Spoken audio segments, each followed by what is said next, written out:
On a parlé de beaucoup de pays africains en évoquant notamment ces pépites. Aujourd'hui, on va partir du côté de la Guinée parce qu'on n'en a pas encore parlé et il faut le faire parce que là-bas aussi, il y a énormément de très grosses pépites. Salut tout le monde, c'est Mathieu, très heureux de vous retrouver aujourd'hui pour une nouvelle vidéo pépites dans différents pays africains. Aujourd'hui, c'est du côté de la Guinée qu'on va aller pour évoquer 10 cracks assurent absolument et qui vont peut-être dans les prochaines années devenir des cadres de l'équipe guinéenne qui n'est malheureusement pas qualifié pour la prochaine CAN, donc qui est un peu dans un mode de reconstruction et ça passe bien sûr par de la jeunesse, par une nouvelle génération et je vais vous présenter une partie de cette très belle nouvelle génération guinéenne. Bien évidemment, comme d'habitude, c'est 10 joueurs, donc c'est une liste restreinte, elle doit être amenée à être complétée, donc n'hésitez pas à en rajouter, à m'en présenter d'autres pour pourquoi pas un épisode 2. On est parti pour le premier joueur qui joue du côté de Bruges, il est tout simplement sous vos yeux, voilà, c'est le gars qui est sur la miniature. C'est le petit Ibrahim Diakité qui joue du côté du Cercle Bruges, un latéral droit très jeune de 21 ans, déjà 9 matchs avec la Guinée, donc il est déjà bien installé sur le côté droit guinéen, une note moyenne en Jupiler Pro League, donc du côté de Bruges en championnat de 7 à peu près, voilà, il tourne autour de 6,95, 7,5 voire 8 parfois dans les matchs, donc il est plutôt régulier, il passe assez rarement à côté de ses matchs, c'est plutôt une constante, hein, les bonnes performances chez lui, il est titulaire assez indiscutablement avec notamment 15 matchs joués cette année en championnat, assez régulier dans toutes ses performances. La saison dernière, il était du côté du Stade de Reims. Alors, il a été prêté notamment en deuxième partie de saison, mais il était du côté de Reims où il a joué 107 minutes en Ligue 1. On l'a pas beaucoup vu à Reims. On le voit bien évidemment beaucoup plus en Jupiler Pro League cette année du côté du Cercle Bruges. Au niveau de ses qualités, c'est un joueur qui va se projeter énormément sur son couloir droit. Il va pas se cantonner à un poste d'arrière, à un poste de défenseur. Il va dédoubler, il va se projeter énormément et il va absolument pas renier le fait d'apporter du soutien offensivement. Voilà, dans le secteur offensif, il va apporter beaucoup de soutien. Il est assez bon aussi balle au pied, techniquement c'est plutôt intéressant. Et puis défensivement aussi, il est plutôt bon dans son vrai rôle, voilà, de jeu sans ballon. Il est plutôt bon, assez solide avec 72% de tacles réussis. Il remporte beaucoup de duels. Et il est également assez bon dans le 1v1, 1 contre 1. Ah, voilà, assez intéressant dans la percussion. Quand il a le ballon, il est assez puissant. Il va pouvoir réussir à gagner quelques mètres avec le ballon sur son côté. Donc c'est un joueur assez intéressant qui est déjà bien installé avec la Guinée et qui va devenir peut-être l'un des cadres dans les prochaines années. Le deuxième joueur que je vous présente, il a 22 ans, c'est Aliou Baldé. Pour ceux qui ont suivi un petit peu la Ligue 1 et qui suivent plus précisément l'OGC Nice, vous le connaissez parce que l'année dernière, Aliou Baldé était du côté de Nice avec quelques minutes jouées. Il a vraiment pas énormément joué, 65 minutes seulement de jouer saison dernière en Ligue 1. Cette année, il est avec Lausanne en Suisse, si je dis pas de bêtises, j'espère pas me tromper. Il est passé aussi par Borum en Allemagne. 7 matchs déjà avec la Guinée pour Aliou Baldé. C'est un joueur qui a énormément de potentiel. En tout cas, il a un très joli profil. Voilà, c'est un vrai joueur de déséquilibre qui malheureusement n'a pas encore réussi, pour moi en tout cas, à s'imposer au haut niveau. Il a quand même peu de temps de jeu. Il a seulement 11 minutes de jouer cette année.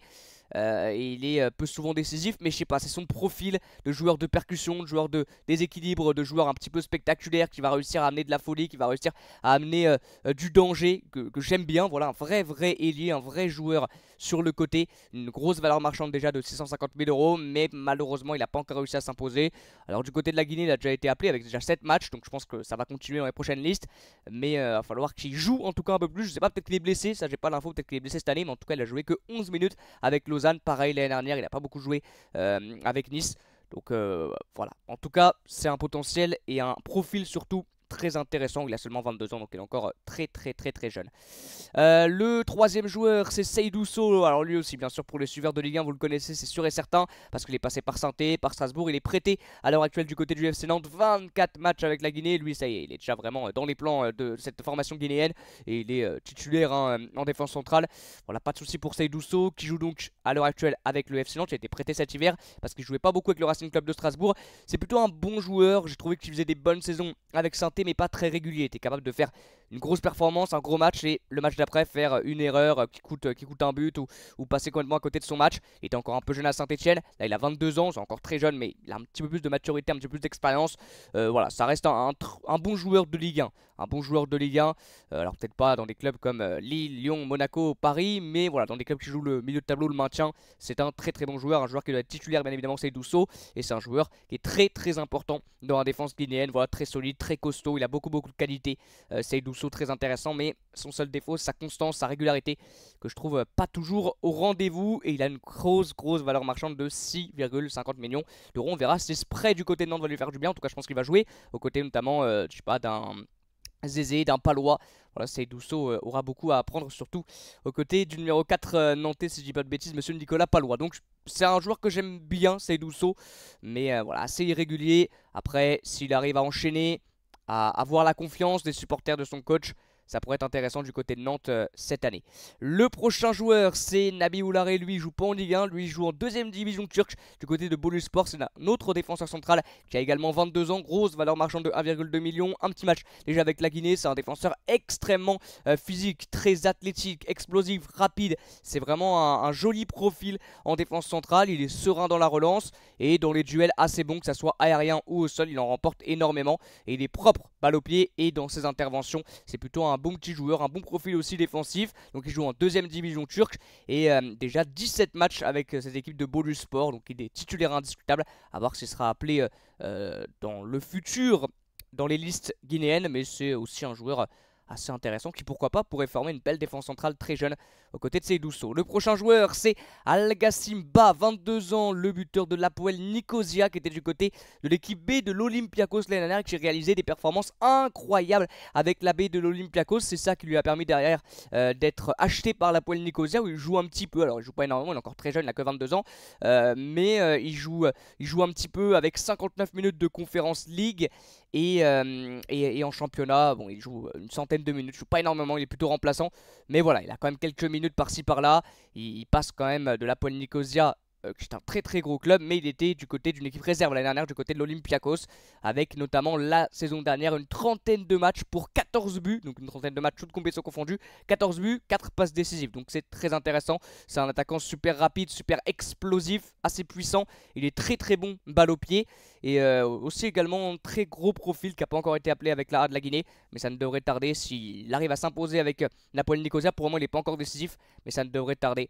Il est encore très jeune, bien sûr. On continue avec Herba Guirassi, le petit ailier gauche de 18 ans que j'adore personnellement du côté de Nantes. En plus il joue de plus en plus, il a la confiance dans le Comboiré. C'est un joueur bien sûr de rotation, c'est un remplaçant, mais un super sub, un super remplaçant pour moi. Herba Guirassi, 18 ans, il est gauche donc du côté du FC Nantes, qui joue un petit peu. Bon, quand tu vois bien sûr sa concurrence, tu te dis que c'est normal qu'il joue pas énormément, c'est Moses Simon.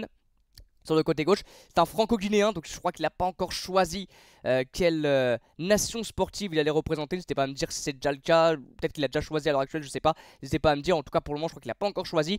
Et c'est l'une des plus grosses pépites très sincèrement du FC Nantes, qui joue beaucoup cette année en Ligue 1, mais en rotation. 245 minutes de jouer, 10 matchs en tout, 2 buts déjà pour Herba Guirassi, seulement 18 ans. Il apporte vraiment énormément de choses quand il rentre en jeu sur le côté, de la percussion, de la vitesse, de la technicité, de la vivacité aussi. J'aime beaucoup ce que propose Herba Guirassi. Et saison dernière, il a joué 23 matchs avec le U19 et il a mis 13 buts. Donc on va dire que ça se passe très bien pour le moment sur ce début de carrière du jeune franco-guinéen Herba Guirassi, que j'espère voir de plus en plus du côté de Nantes, parce qu'il est super intéressant dans toutes ses apparitions. Le prochain joueur, c'est Issagia Camara, autre joueur qui joue du côté de la Ligue 1. Il joue du côté de Nice, 19 ans, il joue avec les U23 et guinéens, 16 petites minutes de Ligue 1. Par contre il est quasiment titulaire en Europa League. Bon, il l'était parce que Nice n'est plus en Europa League, ils se sont fait éliminer, mais il a joué 5 matchs, 336 minutes en tout en Europa League. On le sait, Francaise a beaucoup fait tourner, à quasiment 1000 équipes B à chaque match d'Europa League. Ça explique aussi le classement catastrophique de Nice. Voilà, Nice n'a pas joué sur les deux, en tout cas n'a pas joué à fond on va dire sur les deux tableaux, parce qu'il y a beaucoup de blessés, et donc il a fait confiance aux jeunes du côté de l'Europa League. Et Issaga Camara a pu jouer en Europa League avec 336 minutes, 70 minutes de Coupe de France, donc il joue un petit peu quand même avec la A, mais il joue encore avec les U19 bien sûr nationaux de l'OGC Nice. Un énorme coffre physique au milieu de terrain, il répète les efforts sans aucun problème, il va rien lâcher, c'est un mort de faim. Il répète les courses à très haute intensité, et Francaise l'a évoqué, c'est un joueur extrêmement complet, très bon avec et sans ballon, très bon dans le tacle, assez propre dans tout ce qu'il entreprend, une très bonne projection balle au pied, grosse frappe, et on le compare à un certain N'Golo Kanté. Donc autant vous dire que bon, il y a pire je pense comme comparaison pour Isaka Kamara et ça ne devrait tarder que je sois appelé avec la A parce que c'est un super profil qui va jouer je pense de plus en plus, même si bon la concurrence est rude du côté de Nice en Ligue 1, surtout qu'il n'y a plus l'Europa League, donc il jouera plus en Europa League. Ils sont encore en Coupe de France, donc peut-être qu'il jouera encore un petit peu en CDF, mais en Ligue 1 peut-être qu'on le verra un petit peu quand les matchs seront gagnés d'avance. Voilà, une grosse avant 3-4-0, peut-être qu'il jouera les 10 dernières minutes d'un match. En tout cas il est souvent dans le groupe de Franquès qui lui fait confiance, c'est un joueur vraiment très très intéressant. Qui en tout cas voilà, il a des propos assez positifs sur Isaka Kamara et c'est normal au vu de ce qu'il propose. L'avant-dernier joueur c'est Ilex Moriba. Alors lui c'est peut-être le plus connu de cette liste, Ilex Moriba. Il a choisi, si je dis pas de bêtises, la Guinée. Il a 22 ans, il a déjà joué sous le maillot espagnol.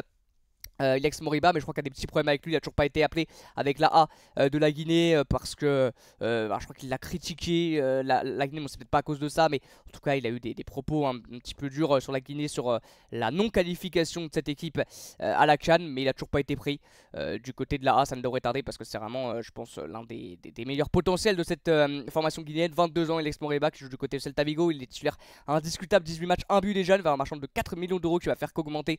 Je pense c'était déjà un peu plus haut quand il joué du côté du Barça notamment, passé par Leipzig, par Valence. Il a énormément joué en Liga, il est assez polyvalent, il peut jouer en 10, en 8, en numéro 6. C'est un milieu extrêmement puissant, techniquement c'est vraiment l'un des meilleurs, il est au-dessus de la norme. Techniquement Ilex Moriba très fort.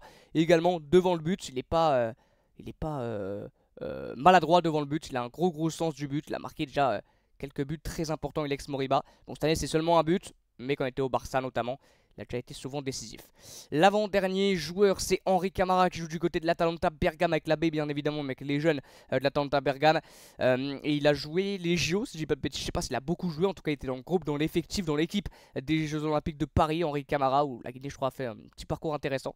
Il joue donc avec la réserve de l'Atalanta Bergame, 18 ans, ça ne devrait peut-être pas tarder pour être appelé avec la A, peut-être pas jouer, mais en tout cas être appelé dans le groupe, parce que avec la B il est très intéressant, avec les jeunes en tout cas, notamment saison dernière, 12 buts en 22 matchs. Cette année 14 matchs, un petit but, en Youth League, 2 buts en 5 matchs. Donc s'il continue comme ça, à être régulier, à jouer beaucoup, à avoir la confiance aussi, je pense que ça ne devrait tarder pour pourquoi pas avoir une première apparition avec le groupe professionnel pour le jeune Henri Camara qui n'a seulement que 18 ans. Et le dernier joueur, c'est Louis Cissé, on retourne en Ligue 1. Bon, il joue pas avec l'équipe de Ligue 1 bien sûr, il est très jeune, il a seulement 17 ans. Il joue avec les U19 nationaux de Strasbourg, il joue aussi avec les U16 guinéens, c'est un super défenseur central. Sur la photo, c'est le numéro 5 là que vous voyez au centre, un joueur qui est très bon, très grand, un gros physique, physiquement il est assez impressionnant pour son âge, très bon avec et sans ballon, dans la relance défensivement il est très intéressant, quasiment imprenable dans les duels aériens, que ce soit offensif ou défensif, parce qu'il a déjà quelques buts à son actif, notamment sur coup de pied arrêté où il monte énormément, il se projette aussi balle au pied, il est assez intéressant et bon dans les duels, assez costaud, assez solide, avec un énorme physique pour seulement 17 ans, donc il va prendre un peu plus d'expérience et de maturité, ça va être un énorme crack, on verra peut-être dans les prochaines années du côté de l'effectif de Strasbourg. Voilà pour les 10 pépites guinéennes que je voulais mettre en avant, bien sûr il y en a plus, donc n'hésitez pas à m'en présenter d'autres dans l'espace commentaire pour pourquoi pas un épisode 2. Voilà, merci beaucoup d'avoir suivi cette vidéo comme d'habitude. Le même refrain, n'hésitez pas à vous abonner, à liker, à partager, à commenter pour, voilà, pour le petit référencement. Merci beaucoup les amis, à très bientôt pour de nouvelles vidéos et comme d'habitude, ciao.